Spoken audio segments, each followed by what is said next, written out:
आपका प्रश्न ये है कि प्रकृति में रजोगुण तमोगुण तो सदा से हैं, सदा ही रहेंगे। रहेंगे, ठीक बात है। तो फिर आप प्रश्न ये पूछ रहे हैं कि क्या फिर संसार में बुराई भी हमेशा ही रहेगी, ज्यादा ही रहेगी? हाँ, तो ये आपका प्रश्न है, बुराई क्या हमेशा ज्यादा ही रहेगी? मेरा उत्तर है जी हाँ। ज्यादा ही रहेगी। बुराई हमेशा ज्यादा ही रहेगी। पहले भी ज्यादा थी, आज भी ज्यादा है, आगे भी ज्यादा ही रहेगी। तो जो लोग व्हाट्सएप पर मैसेज पढ़ते हैं कि देश में लूटमार हो गई, वहाँ हत्या हो गई, वहाँ बलात्कार हो गया, वहाँ अपहरण हो गया, वहाँ ये बैंक डकैती हो गई, वहाँ ये हो गया, अरे भाई क्यों टेंशन में आ रहे हो? ये पहले भी ऐसे ही था। हाँ, आज भी ऐसा है और आगे भी ऐसा ही रहेगा। आप नहीं सुधार सकते।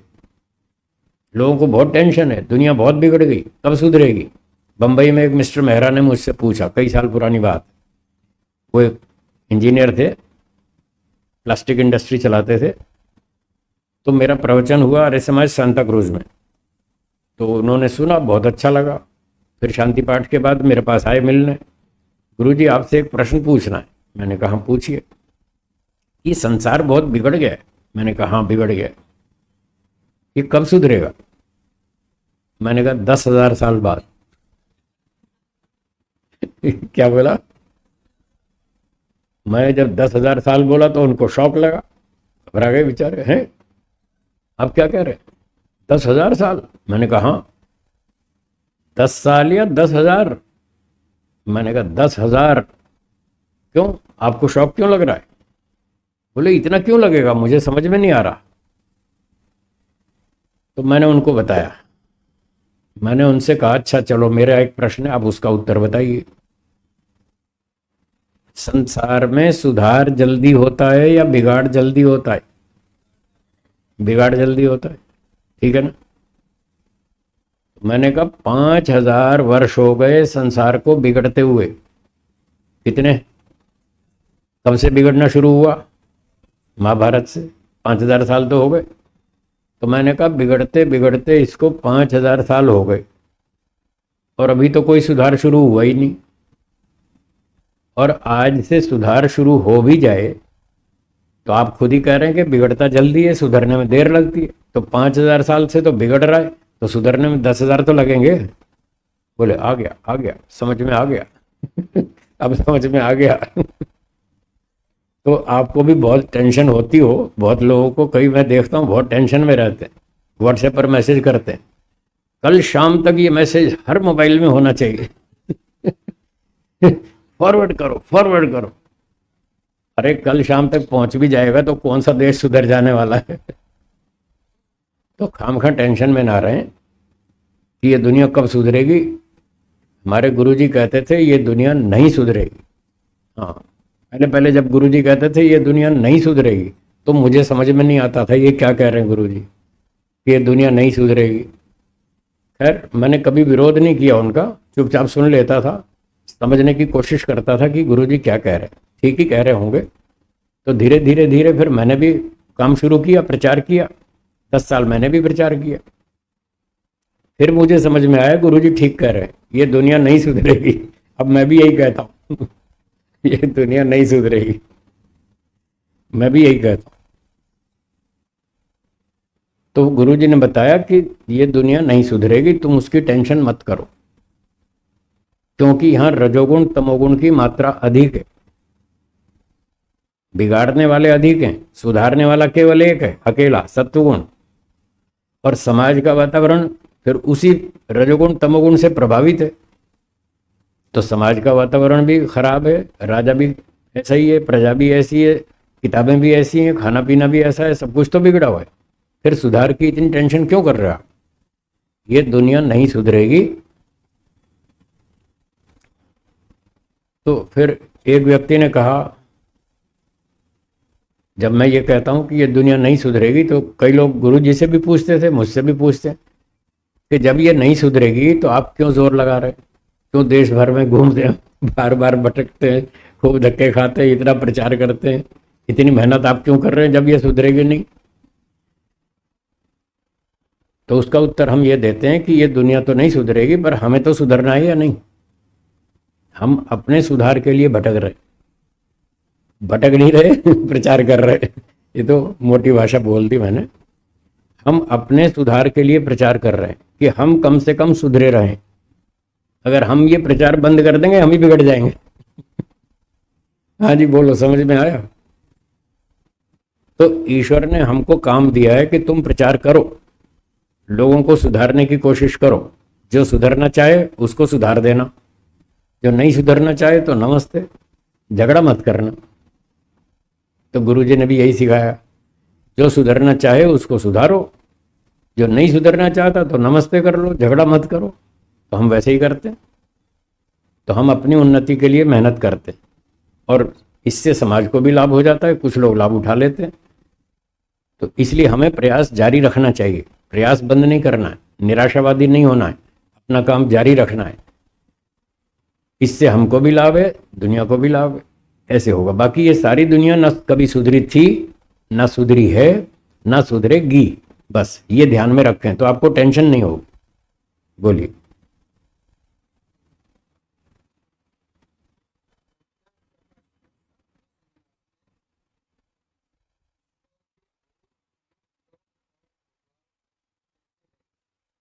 सातवें समुल्लास में ईश्वर का गुणकर्म स्वभाव कैसा है? हम्म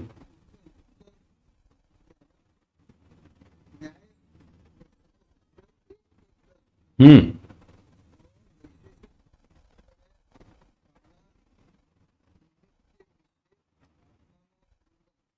हम्म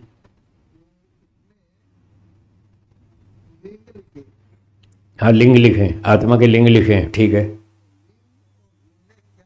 अंतर है। हाँ, पहले एक का उत्तर दे दूं। आपका प्रश्न है लिंग और गुण में क्या अंतर है?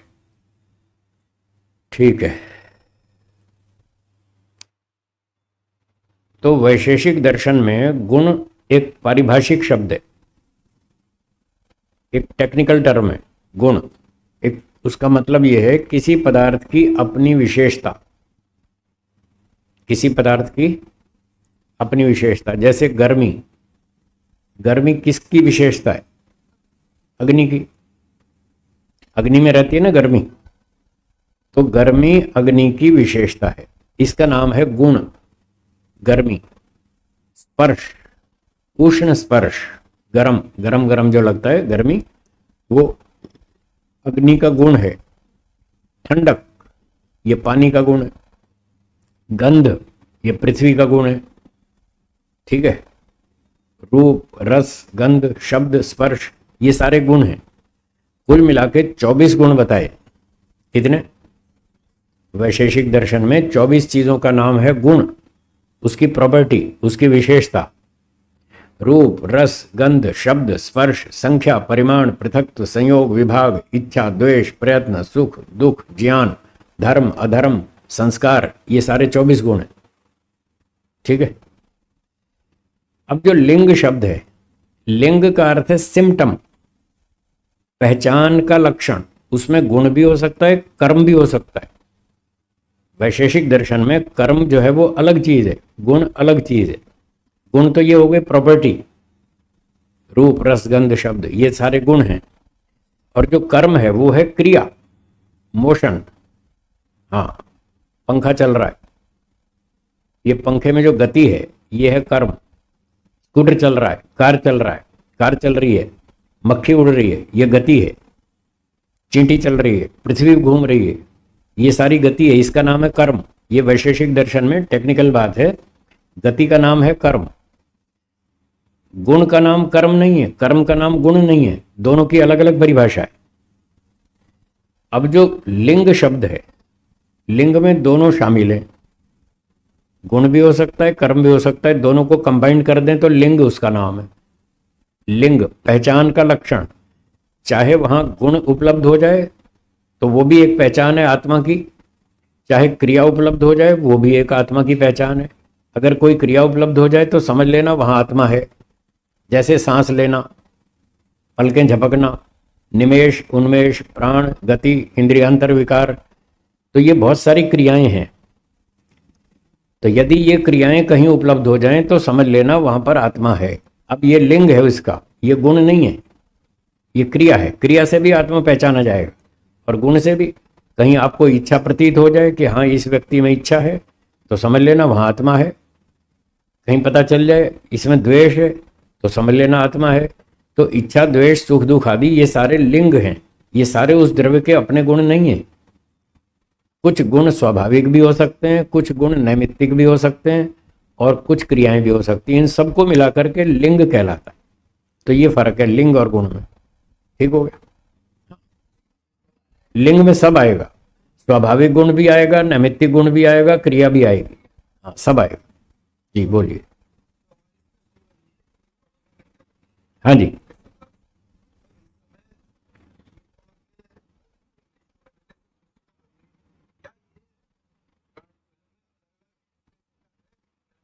क्या क्या फिर से आखिरी वाक्य फिर से। हाँ हाँ सत्वरजतम।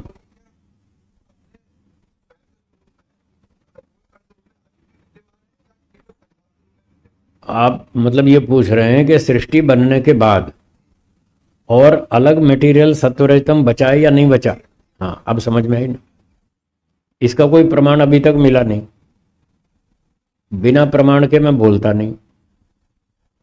कोई मुझे प्रमाण नहीं मिला कि बाकी और मटेरियल बचा हुआ है, अभी तक कोई प्रमाण नहीं मिला।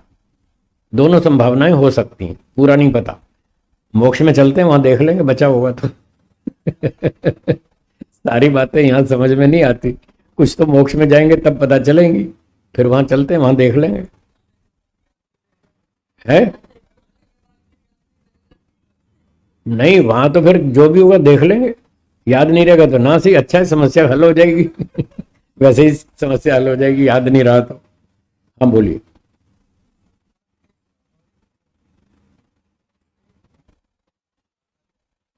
आत्मा के स्वाभाविक गुण कौन से माने। अच्छा तो वो, हाँ और बताइए।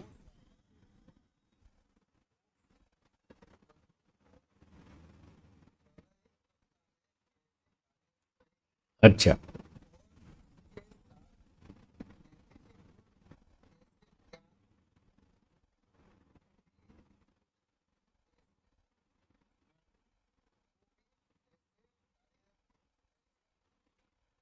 आपका प्रश्न है कि जीवात्मा के स्वाभाविक गुण कौन से हैं और नैमित्तिक कौन से।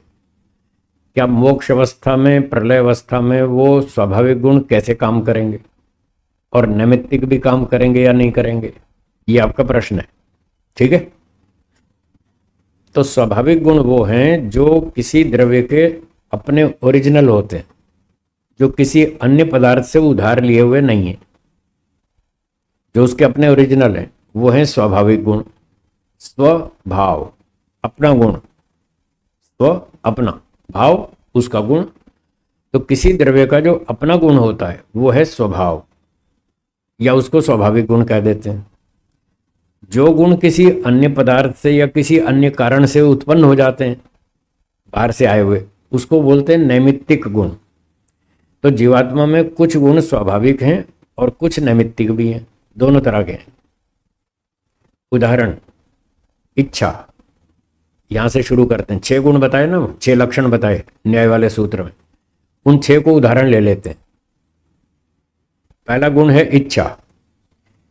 तो इच्छा जीवात्मा में दोनों तरह की है, स्वाभाविक इच्छा भी है, नैमित्तिक इच्छा भी है, दोनों प्रकार की है। स्वाभाविक इच्छा क्या है, पहले इच्छा को समझ लें। इच्छा क्या है। इच्छा का अर्थ होता है मुझे ये चाहिए। क्या बोला, चाहिए। आप कहते हैं मुझे पानी चाहिए, तो मतलब आपको पानी पीने की इच्छा है। आप कहते हैं भोजन चाहिए, तो भोजन की इच्छा है, खाने की। तो इच्छा का अर्थ क्या हुआ, मुझे ये चीज चाहिए। और उससे अगला है द्वेष। द्वेष का अर्थ है इससे उल्टा, नहीं चाहिए। द्वेष का अर्थ क्या हुआ, नहीं चाहिए, मुझे नहीं चाहिए, मुझे पसंद नहीं है, हटाओ इसको, मुझे नहीं चाहिए। इसका नाम है द्वेष। तो आत्मा में इच्छा दोनों तरह की है, स्वाभाविक भी नैमित्तिक भी।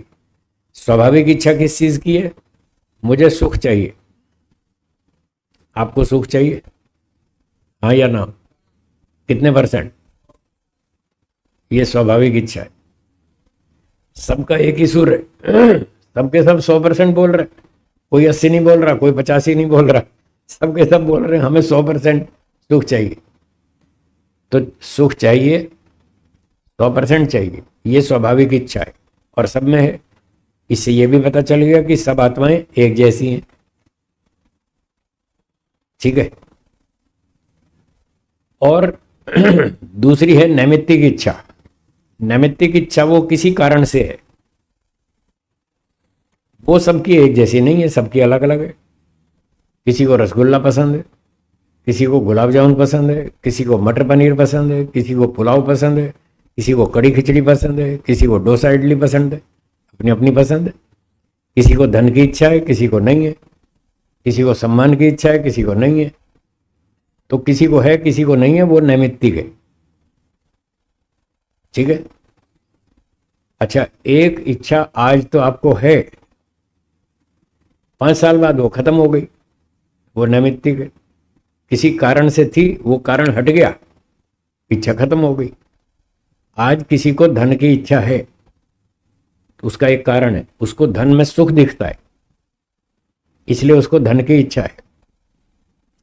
5 साल बाद उसको धन में दुख दिखने लग गया, उसकी इच्छा खत्म हो जाएगी, वो कहेगा नहीं चाहिए, पैसा नहीं चाहिए।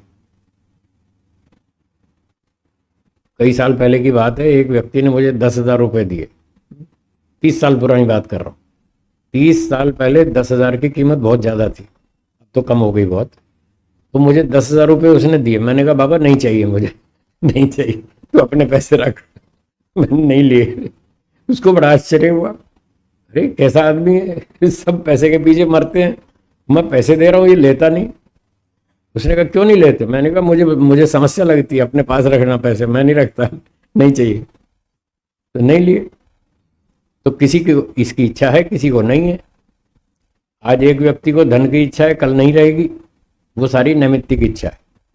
तो लड्डू खाने की इच्छा, धन सम्मान की इच्छा, कपड़े पहनने की, फैशन की इच्छा, गीत संगीत की इच्छा, ये सारी नैमित्तिक इच्छाएं आज हैं, कल नहीं रहेंगी। ठीक हो गया। अच्छा, फिर है द्वेष। दूसरी बात, द्वेष भी दोनों प्रकार का है, स्वाभाविक भी है, नैमित्तिक भी है।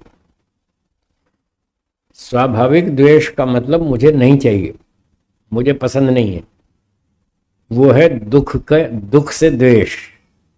आपको दुख चाहिए? नहीं चाहिए ना, दुख से छूटना चाहते हैं। कितने %? 100%। तो ये दुख से द्वेष, ये स्वाभाविक है, और ये भी सबको है, सभी को दुख से द्वेष है, कोई भी दुख नहीं चाहता, और 100% सभी लोग छूटना चाहते हैं, ये स्वाभाविक है। और एक कुत्ते ने काट खाया, फिर उससे द्वेष हो गया। जब तक कुत्ते ने नहीं काटा था तब तक आपको कुत्ते से द्वेष नहीं था, काट लिया तो हो गया, ये नैमित्तिक है।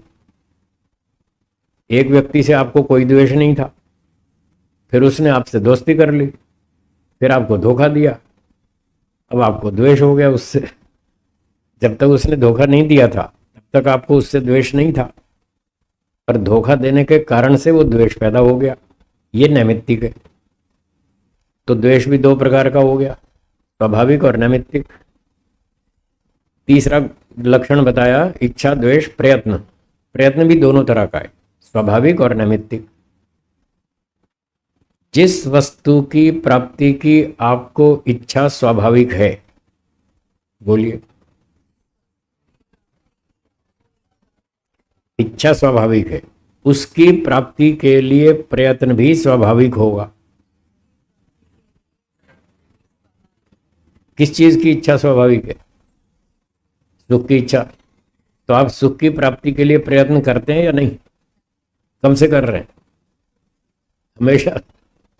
और आगे छोड़ देंगे? हमेशा चालू ही रखेंगे? ये स्वाभाविक। सुख की प्राप्ति का प्रयत्न स्वाभाविक है, सदा से है, सदा रहेगा।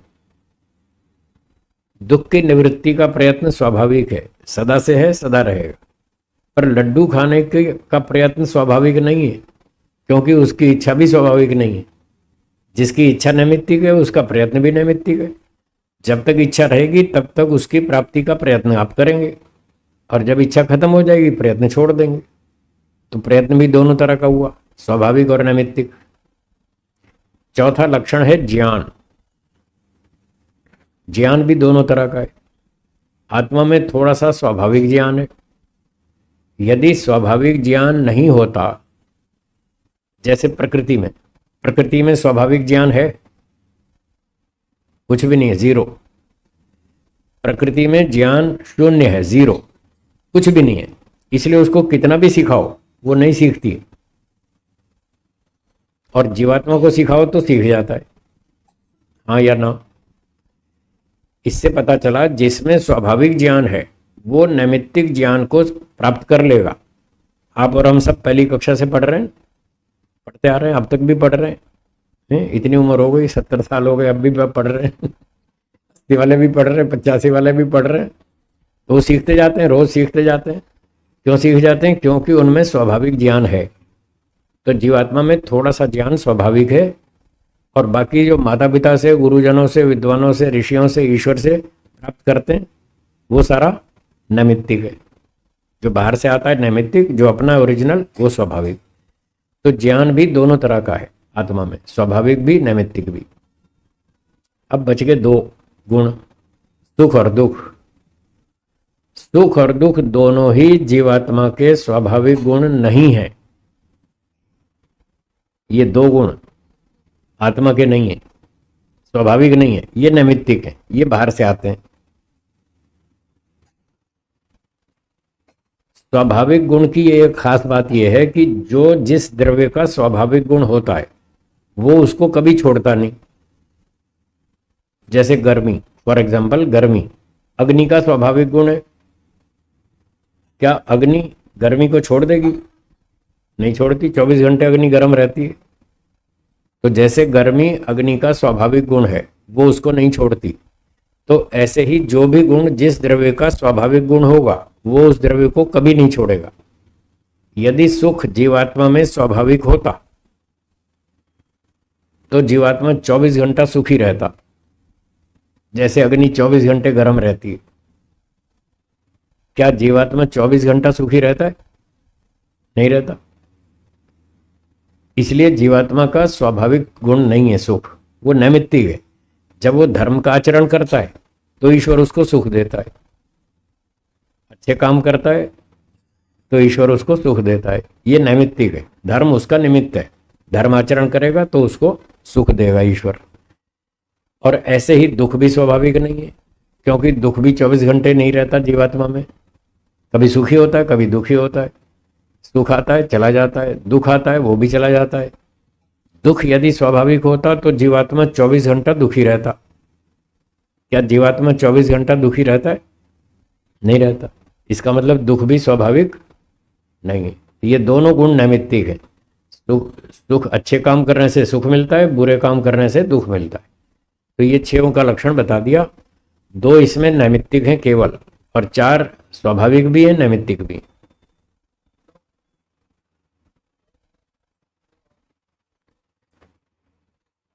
अब प्रलय में जो जीवात्मा के स्वाभाविक गुण हैं और भी हैं बहुत सारे। सत्यार्थ प्रकाश के 9वें समोल्लास में 24 गुण बताए। 24 गुण बताए ना, वहां 24 शक्तियां। वो शक्ति और गुण एक ही बात है। तो वहां जो 24 शक्तियां लिखी हैं वो जीवात्मा की स्वाभाविक है। वहां लिखा ये स्वाभाविक शक्तियां हैं उसकी। तो उसमें इच्छा, द्वेष, प्रयत्न आदि ये सारे गुण लिखे हैं। तो वो गुण तो रहेंगे जो स्वाभाविक हैं, जो नैमित्तिक हैं वो नहीं रहेंगे। वो तो किसी कारण से उत्पन्न हो जाते हैं, वो कारण हट जाए तो वो गुण भी हट जाते हैं। तो नैमित्तिक वाले तो हट जाएंगे। प्रलय में भी, प्रलय में तो क्योंकि साधन पूरे ही खत्म हो जाते हैं, इसलिए वो प्रलय में खत्म हो जाएंगे। और जो स्वाभाविक गुण हैं वो प्रलय में भी रहेंगे पर काम नहीं करेंगे प्रलय में, क्योंकि साधन छूट गए। साधन छूट जाने से उसके काम बंद हो गया। अब वो डीएक्टिवेट हो जाएंगे, सारे गुण चुपचाप पड़े रहेंगे। होंगे सही स्वाभाविक, प्रलय में भी होंगे, मोक्ष में भी होंगे। अब मोक्ष में क्योंकि ईश्वर की सहायता मिल जाएगी तो कुछ गुण उसमें से एक्टिवेट हो जाएंगे। कुछ गुण तो काम करेंगे जिनकी वहां आवश्यकता होगी, उतने गुणों का जीवात्मा लाभ ले लेगा, क्रियाएं कर लेगा, और जिसकी आवश्यकता नहीं है तो नहीं करेगा।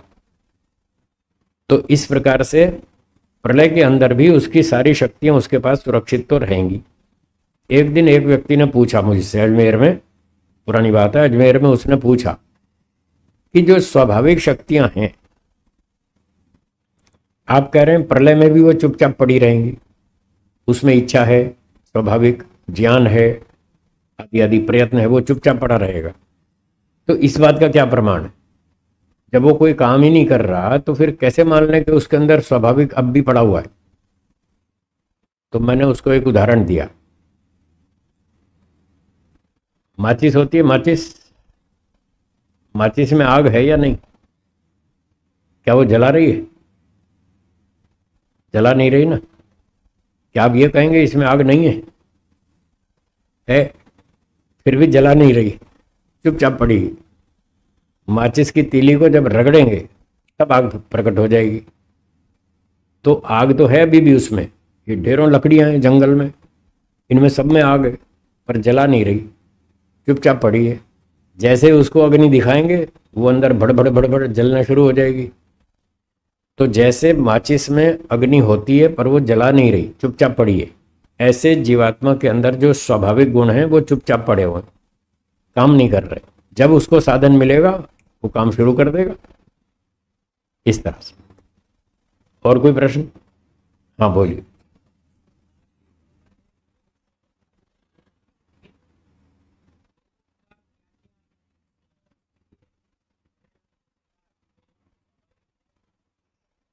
हाँ, वो डीएक्टिवेट हो जाएंगे। मोक्ष में कुछ गुण क्रियान्वित होंगे, जैसे इच्छा होगी, ईश्वर से शक्ति मिलेगी, वो होश में आ जाएगा, उसकी इच्छा होगी मैं देखना चाहता हूँ, घूमना चाहता हूँ, ब्रह्मांड की सैर करना चाहता हूँ, तो इच्छा उसकी एक्टिवेट हो गई। फिर प्रयत्न भी शुरू हो जाएगा, वो घूमेगा फिरेगा, देखेगा सुनेगा, तो देखना सुनना आदि सारे काम एक्टिवेट हो जाएंगे, सारी शक्तियाँ वो एक्टिवेट हो जाएंगी। और ठोकना पीटना, मकान बनाना, ये भी उसके संयोजक विभाजक आदि बहुत सारे गुण हैं, वो उस समय काम नहीं करेंगे। संयोजक विभाजक आदि आदि जो गुण बताए ना, वस्तुओं को जोड़ना, उनको काटना फाड़ना, अलग करना, धमकाना किसी को, भीषण एक गुण है, भीषण, धमकाना, भयंकर आदि आदि, इस तरह से भय देना, ये गुण वहाँ काम नहीं करेंगे, वो चुपचाप पड़े रहेंगे। और जिनकी आवश्यकता होगी वो एक्टिवेट हो जाएंगे ईश्वर की शक्ति की सहायता से, वो नैमित्तिक बन जाएगी ईश्वर की शक्ति, उसके कारण वो काम शुरू हो जाएगा। बंधन में आएंगे तो ये नैमित्तिक शक्तियां मिल गई, आंख कान नाक हाथ पैर आदि, तो इनकी सहायता से कुछ काम शुरू हो जाएंगे। प्रलय में सब छूट जाएगा, सब बंद हो जाएगा, चुपचाप पड़े रहेगा। लगभग सारी काम करती हैं बंधन की अवस्था में, तो बाकी उसको देखिए फिर विचार कीजिए, तो लगभग सारी काम करती हैं बंधन में जी।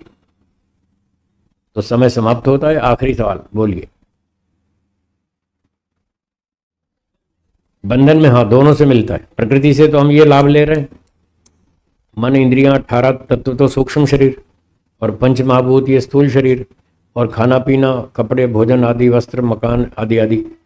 तो बंधन में हम प्रकृति का सहयोग भी ले रहे हैं नैमित्तिक रूप से, और ईश्वर का भी ले रहे हैं। ईश्वर हमको विद्या दे रहा है 24 घंटे, भय शंका लज्जा आनंद उत्साह निर्भयता, 4 वेदों का ज्ञान आदि आदि ईश्वर ने दे रखा है।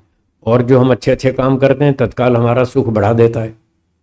तो बंधन की स्थिति में हम दोनों से लाभ लेते हैं, ईश्वर से भी प्रकृति से भी।